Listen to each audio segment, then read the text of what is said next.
l'abeille.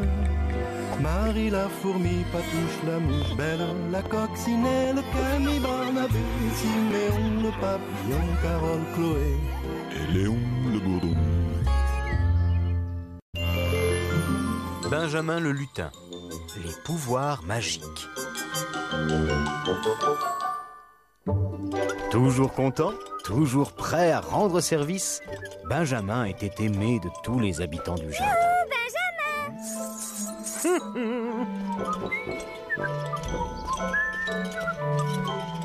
Yo! Pour te remercier de nous avoir fabriqué cette balançoire, Camille voudrait te chanter une petite chanson. Oh, c'est rien. C'est le roi des bricoleurs, toujours le cœur sur la main. Il nous apporte du bonheur. C'est Benjamin le lutin. Tout le monde disait Benjamin le lutin.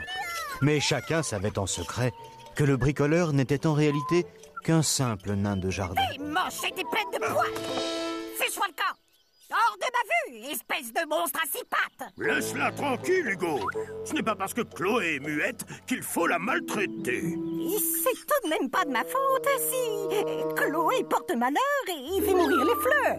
Mille brouettes, en voilà des sornettes. Chloé est incapable de faire du mal à une mouche. Je ne suis pas une mouche! Pas encore, mon cher Asticot, mais ça viendra. Mais dis donc, espèce de lutin à la gomme! Je te trouve bien insolent pour un minable nain de jardin. Hein? Moi, un nain de jardin. Elle est bien bonne, celle-là. Chloé fit tout ce qu'elle put pour rassurer Benjamin. Mais elle savait bien qu'au fond, l'asticot disait vrai. Je suis Benjamin, le lutin. Tout le monde connaît mes pouvoirs magiques. On se demande bien où il va chercher tout ça. Et si Hugo avait raison?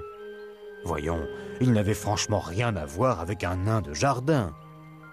Benjamin se souvint alors d'un événement survenu il y a fort longtemps. Ce matin-là, les propriétaires du jardin déménageaient.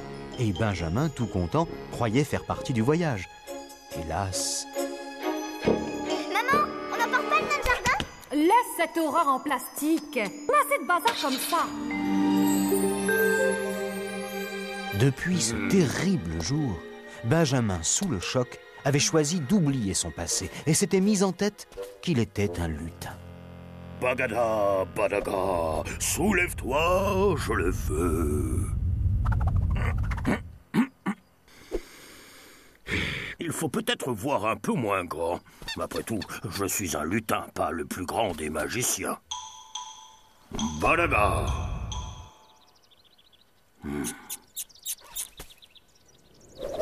Badaga.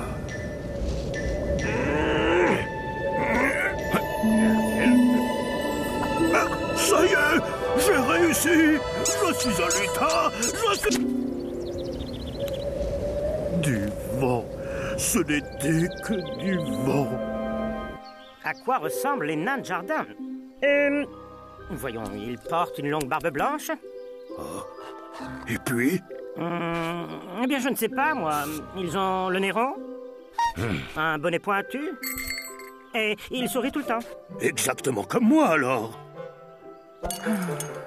Mais non, ça n'a rien à voir, voyons. Les nains de jardin sont beaucoup plus...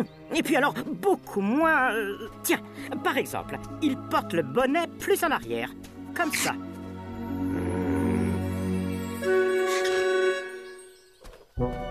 D'ailleurs, il ne faut pas croire ce qu'on dit sur les nains de jardin. Ils ne sont pas tous menteurs et voleurs. Il paraît même qu'il y en a de très gentils. Oh, ils rigolent tous dès que j'ai le dos tourné. Personne ne croit en mes pouvoirs magiques. Magiques? Mais bien sûr! J'aurais dû y penser plus tôt. Carole! Carole! Carole! Réponds-moi à la fin!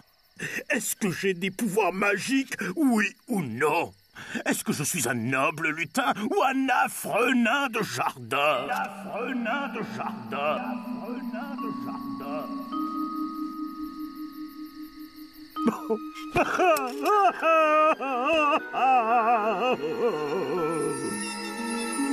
Rassure-toi, Benjamin. Tu possèdes le plus précieux des pouvoirs. Un don qui peut accomplir des miracles. Lequel? La gentillesse, Benjamin. La gentillesse. Tu es comme les autres. Tu as pitié de moi. Et tu essayes de me consoler.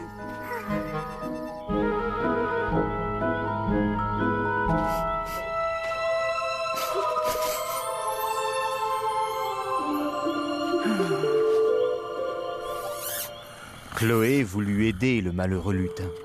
Il existait sûrement un moyen de lui faire croire qu'il avait des pouvoirs.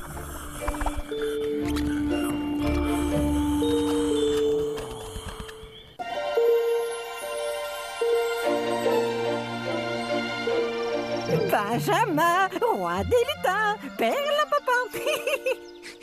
Vole jusqu'à moi, Benjamin. Montre ta puissante magie.